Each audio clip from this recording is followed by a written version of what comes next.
Welcome. High Vibe Art and Soul with Catherine, a podcast to explore higher visions. Reach out and connect with wisdom seekers and wisdom speakers. No medical advice is being offered on any of these podcasts. If you require medical advice, please seek your healthcare practitioner. We'll do some education, some philosophy, perhaps a little political discussion and social issues, raising vibes, raising consciousness, expanding visions, expanding awareness, exploring art and why we need to, love to, desire to create art in all its forms, connecting mind, body, and spirit as we dig deep to reveal diamonds from life's journey. Join me, Catherine Whalen-Costin, as I share my insights, queries, and also delightful guests whenever possible to help me explore higher visions. If you're curious about future guests and topics, please go to the website claritywhisperartandsoul.com, where you will find my art store featuring energy-infused original paintings you can purchase, merchandise with prints from my latest art, my blog, and of course, my new ebook, just being released in 2022, Permission to Breathe, a memoir, sacred journey mining the depths of grief and trauma to unearth the gems beneath. As I'm releasing this new book in 2022, I will be exploring more about grief, trauma, and insights I've gained during the course of this podcast series. Let's do it. Let's get into this show right now.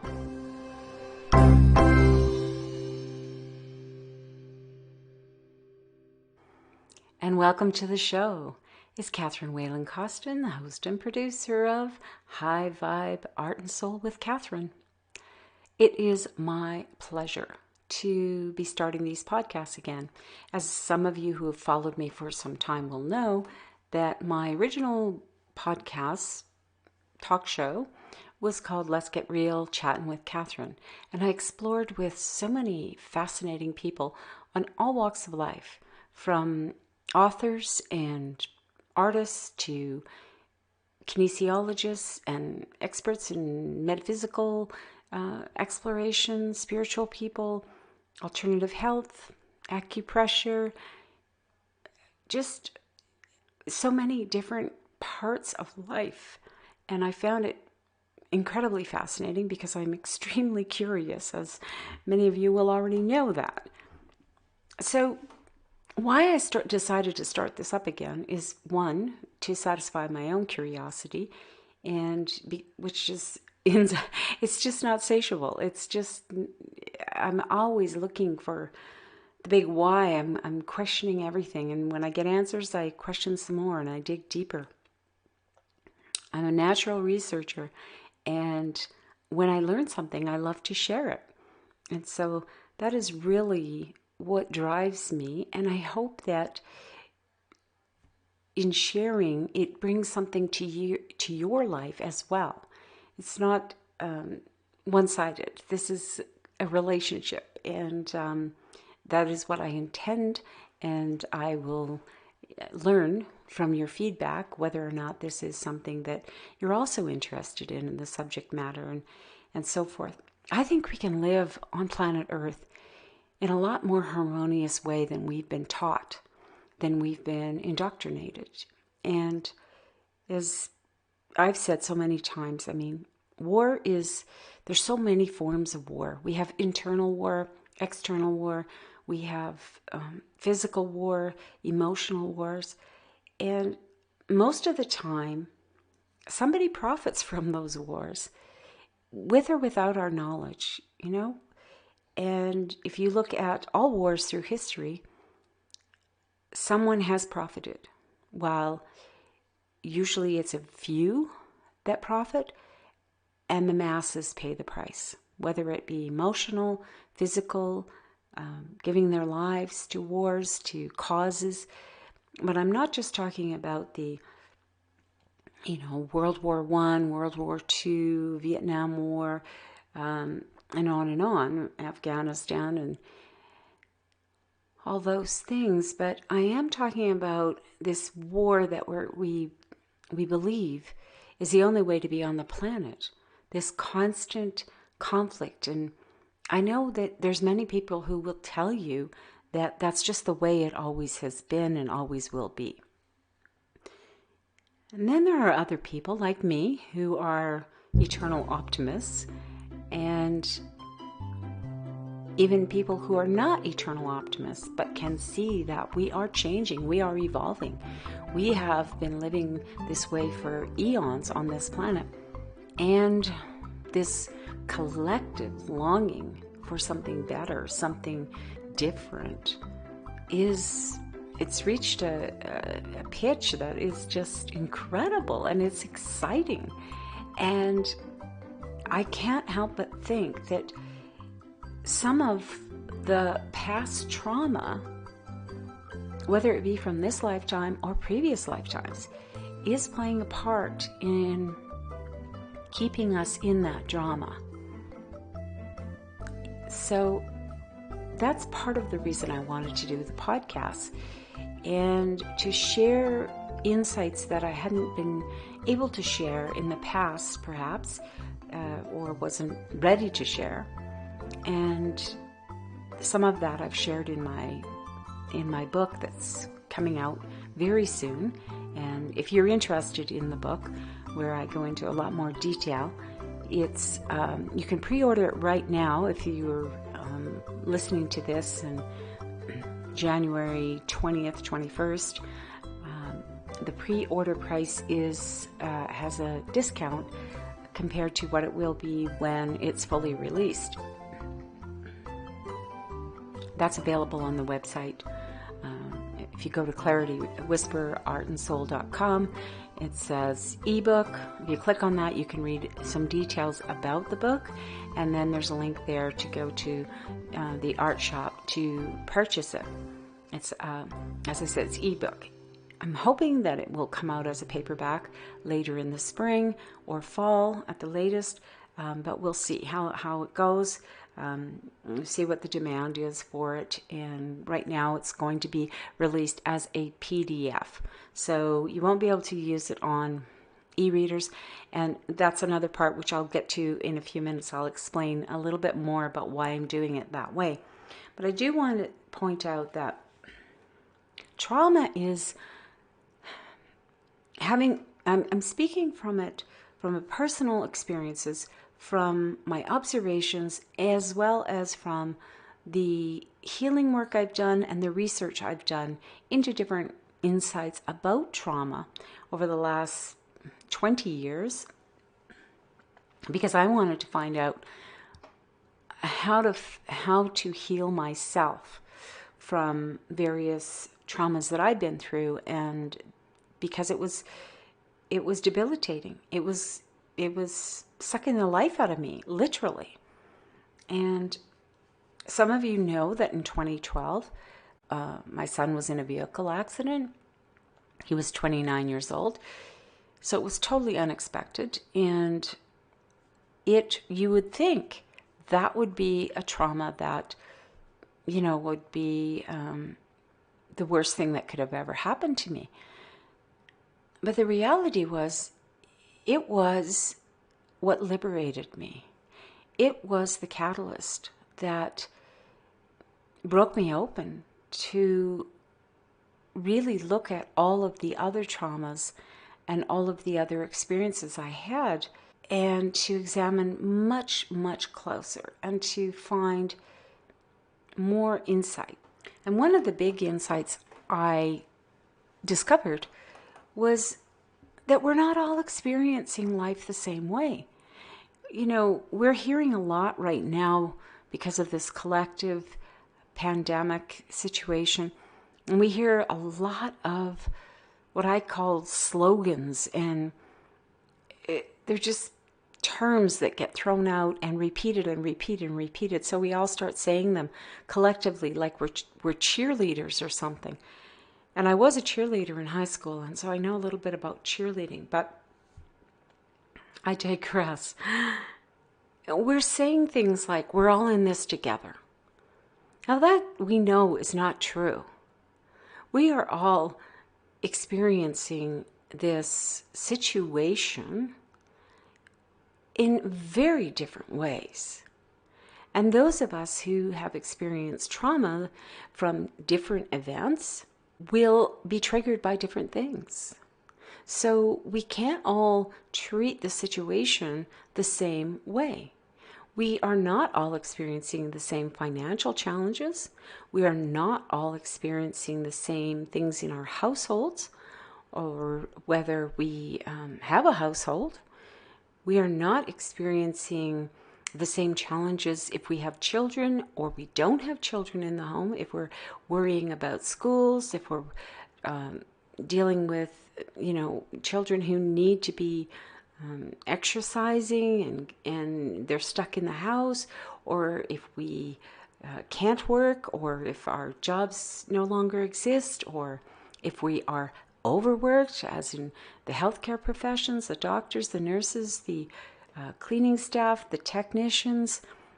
All of the people in our worlds are experiencing life in their own unique way, according to their own unique point of view and past experiences. And for me, it is also an awareness of not just this lifetime, but past lives, and how some of the triggers that come up in this lifetime are not from this lifetime. Some of them are, some of them aren't. I'm going to say this right off. This is podcast number 2 of 2022. And so I definitely do have a belief in past lives. I didn't always. That wasn't how I was raised. I was raised in the Roman Catholic religion, and we didn't believe in reincarnation when I was growing up. Now, I've learned since then that previously it was definitely a belief of the Roman Catholic religion, but that wasn't how I was raised. So in this awareness brings in a whole different level and degree of understanding about trauma, about relationships.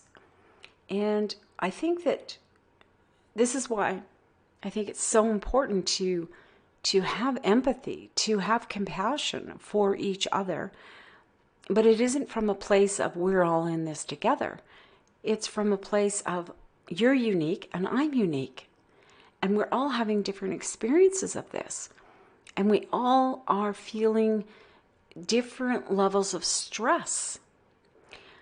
But I really do think that this stress and this, this is the language of war. There's an enemy and it's out there.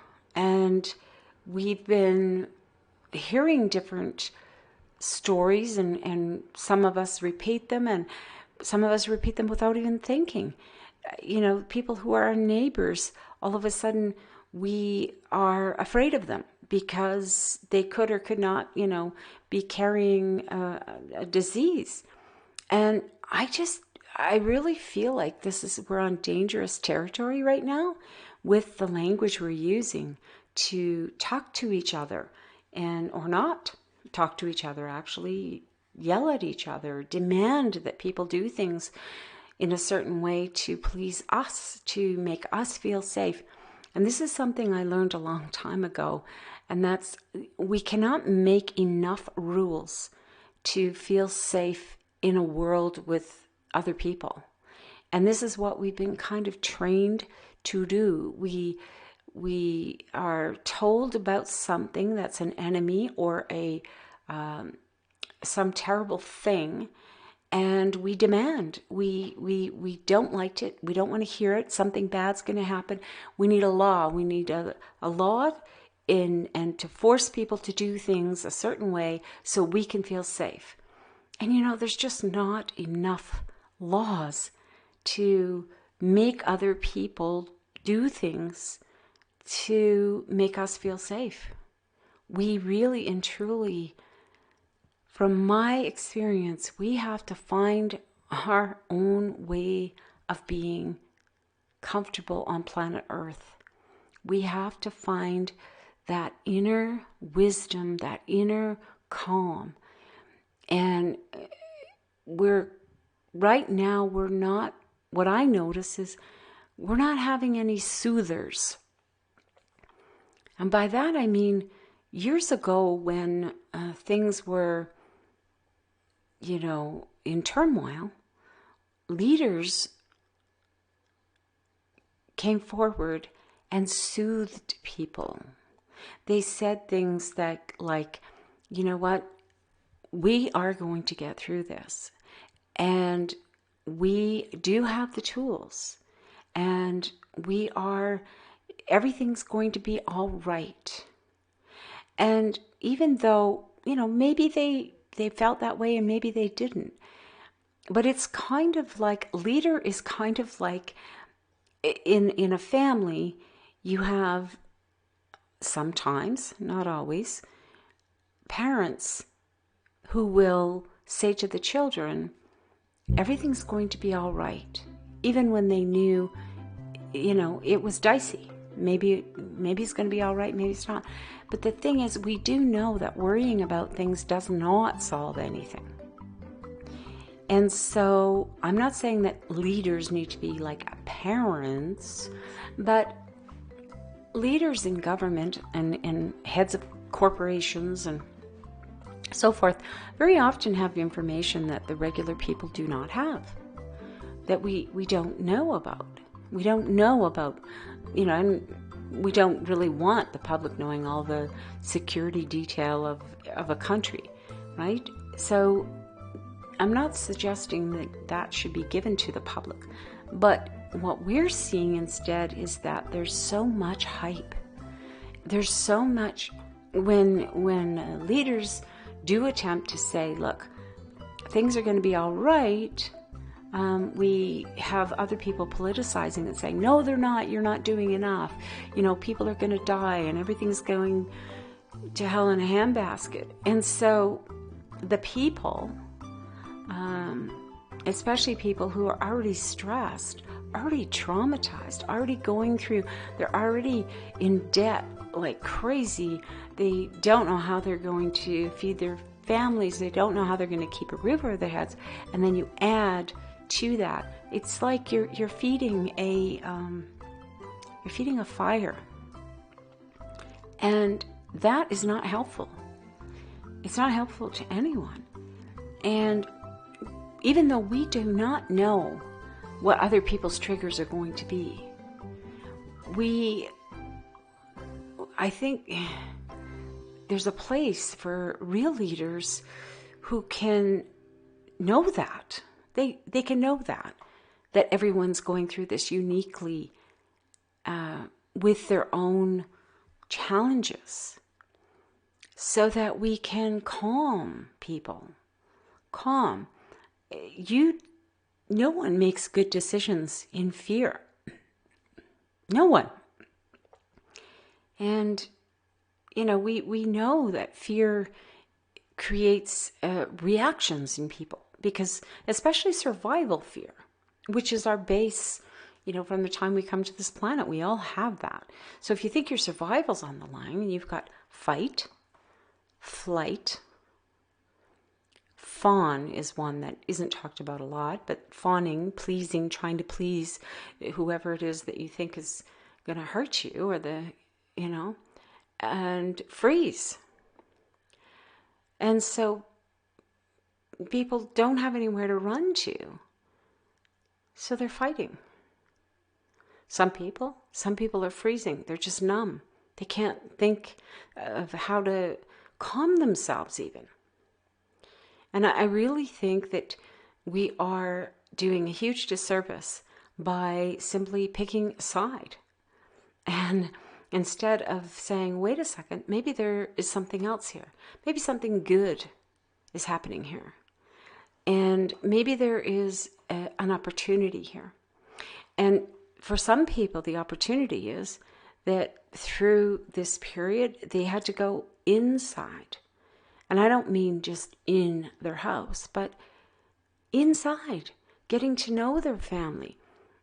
Up until this happened, for some people, they didn't even see each other. Spouses, children, the kids are going to work or school and sports and all their different activities, and parents are going to work and babysitters, and So that, years go by and they don't talk. They don't have time. Pay the bills, do the laundry, do it again tomorrow. And so there was an opportunity, whether or not people could really take advantage of that or not is going to be very unique to each family and each person.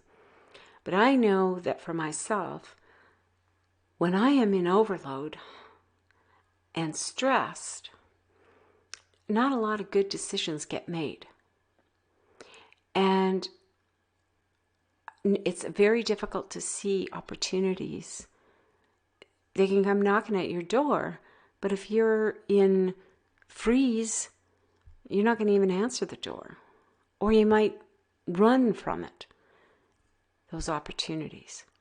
So I think that, I'm going to invite different people to discuss the subject of this trauma that's happening right now, because I really feel that when we are in fear, and especially a fear of something you can't see, but if you look through history, whenever a country or people wanted to go to war, they created an enemy, something that they could get their people to get behind, financially, emotionally, physically, to go to war. You're not going to go to war against something that you love. You're going to go to war against something that you hate. And we always hate what we fear, because nobody likes to feel fear. It's uncomfortable.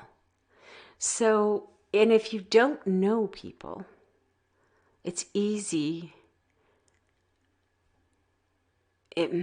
Should I say, if you don't know the enemy, whatever that enemy is, if you don't know it, you don't understand, it's easy to believe people who would tell you the enemy is, not human, perhaps, as we've seen throughout history, where villains were portrayed as being less than human. They're monsters. They're not like you and me. And that's really what's behind racism. It's behind the inequality in society. So along with we have a pandemic, we also have all these other social issues that are giving people an outlet for their hate. There has to be someone to blame. And that's what happens when you don't want to go inside. You don't want to look at yourself. You don't want to look in the mirror because it's too painful. It's much easier to say, I'm uncomfortable because that person is doing that, whatever it might be. That person is making me uncomfortable. That person won't follow the rules. That person is dressing in a certain way that makes me uncomfortable. Or they have a certain scent that I don't like. It makes me uncomfortable. And I'm uncomfortable because I don't know that person. I don't know why, but I don't like them. And it's easy for us to point fingers and blame like that and then rally others to agree with us. And, you're uncomfortable, aren't you? I'm uncomfortable. Yeah, we're both uncomfortable because that person's doing that. And then, you can see how easily that can spiral. And it's not going to bring us to harmony.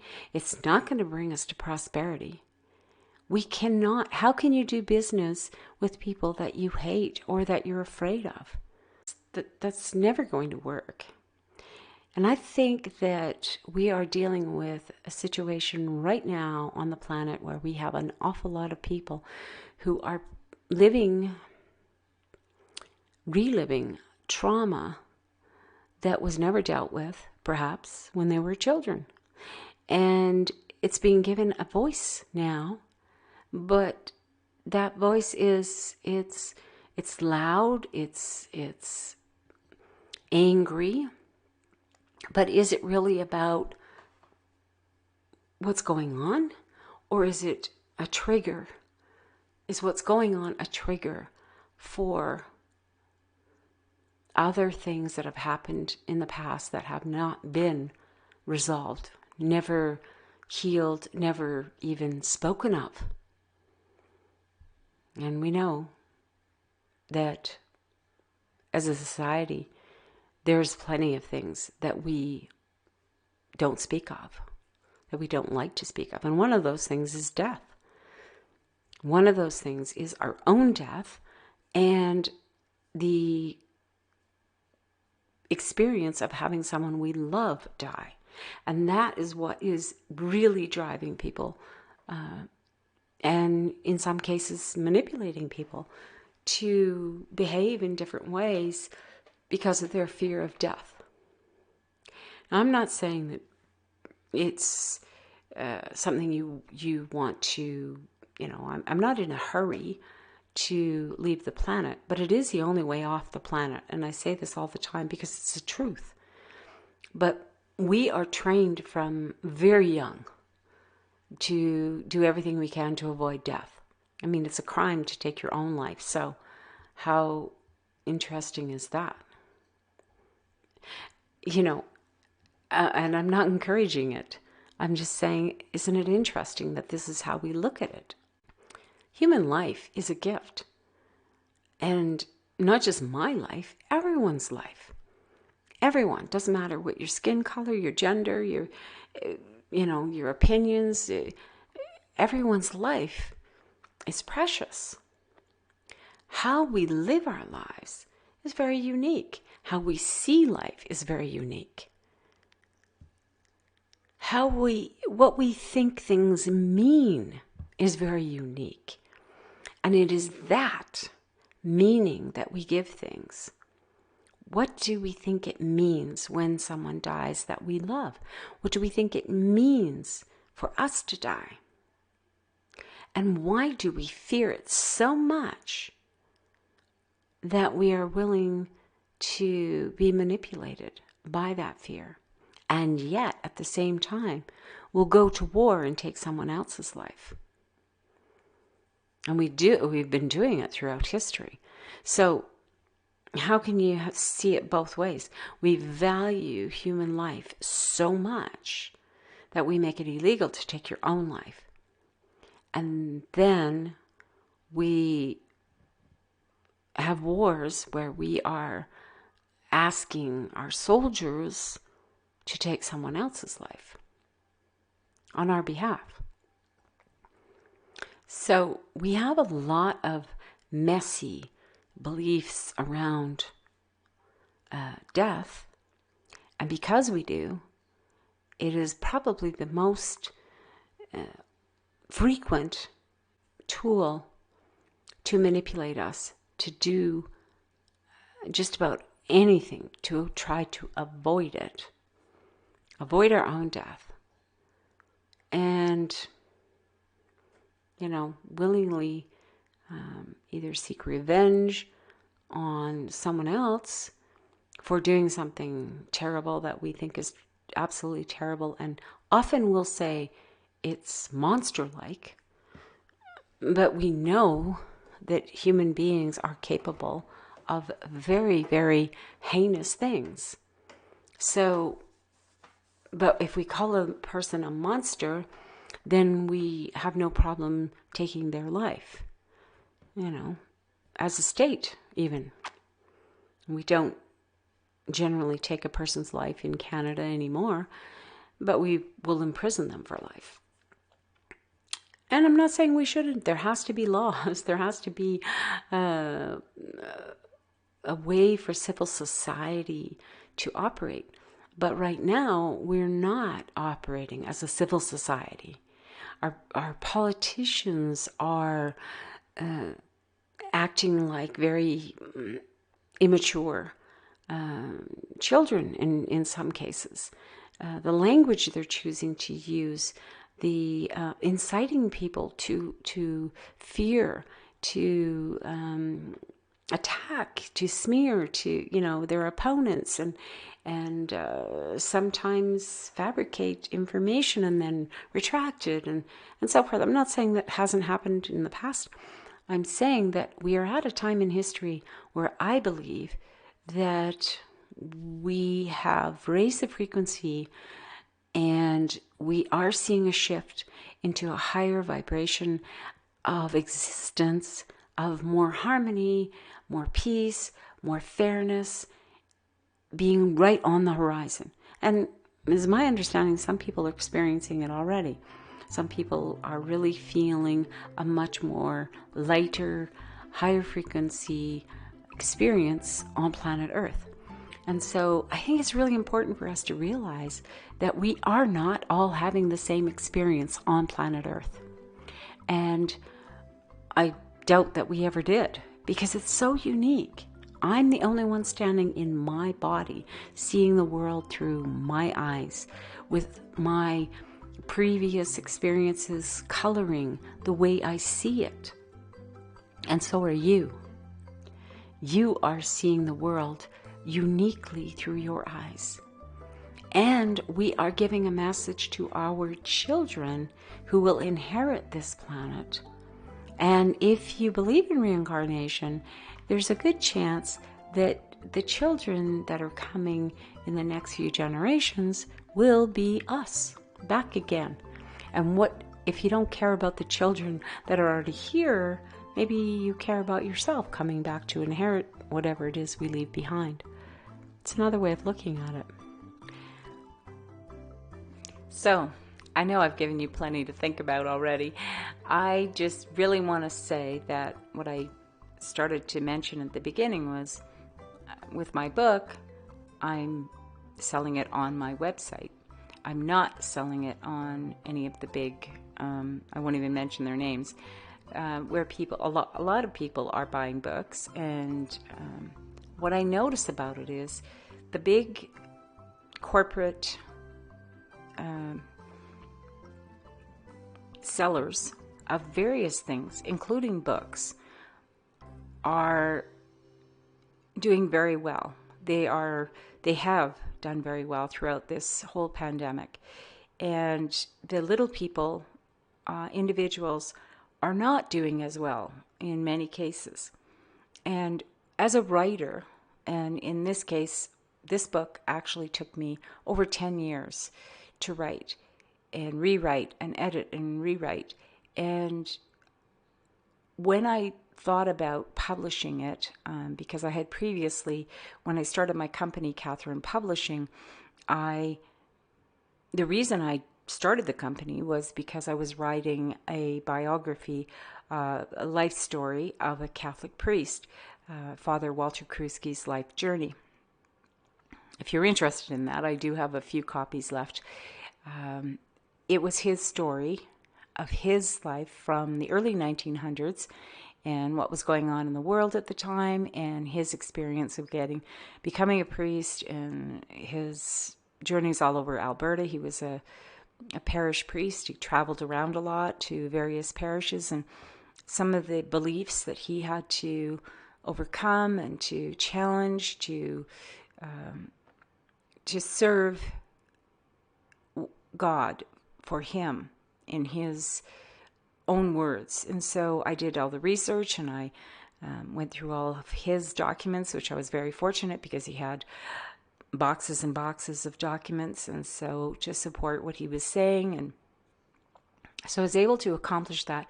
Both of us were concerned that if I attempted to go through the regular channels of corporate publishers and so forth, that it would be censored or it would be sensationalized, either way. And he wanted it to be true to who he was. And I was committed to do that for him. So that's why I did it that way. And it was a paperback. So it was an expensive endeavor for me, and to get it published with all the pictures and everything that we wanted to include. And I am very proud of that work. It was very important to him. It was a labor of love for me in many ways. But I learned a lot in as I have with most things in my life. I've taught myself a lot And I can't tell you exactly all the reasons why it was that way. It just was. And it is the same with this. I feel strongly that this is my work. It's an important story. Permission to breathe is how I felt all of my life, that I wasn't doing it right, and somehow, and I wasn't doing life right. And so when I went through the healing journey, which I'm still going through, and I think for most people, it's a continual thing, a exploration, an understanding, a healing, a forgiveness, and then on to the next thing, next layer. Some people say it's like peeling an onion, and I always think about that because sometimes you cry when you peel onions, and it hurts, and it can be like that, and it can be very liberating when you're done. And the taste is bittersweet sometimes. And I wanted to share truthfully, honestly, and I didn't want to sensationalize my story because it wasn't about the trauma, the specific incidents, the sensationalized side of it. It was the insight that I wanted to share because I think we all have those experiences, and I wanted to give a different point of view, my point of view, very unique from the spiritual gifts that I have, that I've always had, that I was unaware of. And I think most of us have those spiritual gifts when we come to the planet. It's just that they're not often cultivated, or we don't have anyone around us that can help us to see ourselves uniquely, divinely as we are. So that's why I decided to publish the book myself, and to then when I started looking at, well, how will I get this out to people, I realized that I could go the traditional route and have it on one of the big sellers. And there's something, I just feel that the author very often doesn't get paid very much money from selling their own work. And it's like my art. I could sell it, in various places, but I choose to sell it on my website because it's me. It's part of me. It's an energy transfer. I'm sharing something very intimate in my art and in my writing and in everything I do. And so it's a relationship with you, with me, that I'm sharing something that is it's intimate, it's energy, it's inspired, and I want to have control over the way that it's presented to the world. So and I encourage other authors to, if they're proud of their work and they feel like it's really important to get it out there. I don't have a desire to be a best-selling author on a list somewhere. I want to have readers who feel like they've been fed, food for the soul, that they've been inspired, that I've touched them in that way. It's not about selling a lot. It's about whoever is buying my art, putting it in their homes, in their offices, in their healing spaces. That energy transfer is there. The appreciation is there. It's not mass marketing. It's very unique and it's very special to me. And I feel like the pandemic really taught me that, was where, when I bake, the food that I bake, I bake it with love. You can taste it.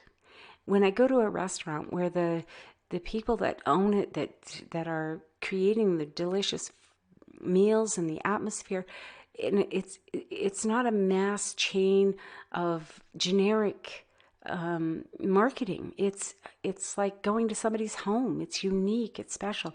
I feel that way about small business. I feel that way about farmers, who put that love into their crops, when they're looking after their animals. You can taste it in the food. It's nourishing. And that's how I feel about my art. That's how I feel about my writing. And that's how I feel about my podcasts. I'm sharing something to connect, and it needs to be done a very special way. And that's how I feel. I feel you're special, and I want to give you my best. And so that's what this is all about. So I wanted to share that little bit with you. I know that the podcast itself has been long, and a lot of information, and I wanted to just let you know that is my intention with this podcast, is to go deep, to be delicious and juicy, and to explore beyond sound bites. I am an explorer and a communicator, and I love to communicate. And so if you have enjoyed this podcast, please share it with others. I'm hoping to have this up on Apple iTunes or whatever it's called now, and because it has been a while since I did a podcast, but and I'll have it on my YouTube channel. And so I invite you to subscribe to those things. Go to my website and get the subscribe to the newsletter so I can update you on events or whatever new guests and things that are happening. It is my absolute pleasure to be able to share these moments with you and to contribute whatever I can to making the world a better place. More harmonious, more loving, more kind, more generous, more fair. I think we can do it. I have a lot of hope in humanity, and I'm just glad that you're joining me on this journey. All right, so that's it for today, and until next time, take care. Thank you so much for joining me to explore and expand our consciousness and our awareness of life on planet Earth. It's been a pleasure. If you want more information on guests, on the book, Permission to Breathe, on my blog, on my art, go to claritywhisperartandsoul.com. All the social media links are there. And of course, if you're watching this on the YouTube channel, it's very possible that I would love, love, love you to subscribe and to share and to like and to comment, because hearing back from you is what helps me to know where to go with the shows, what's inspiring you, what's intriguing for you. Thanks so much, and have a wonderful, wonderful week. Take care.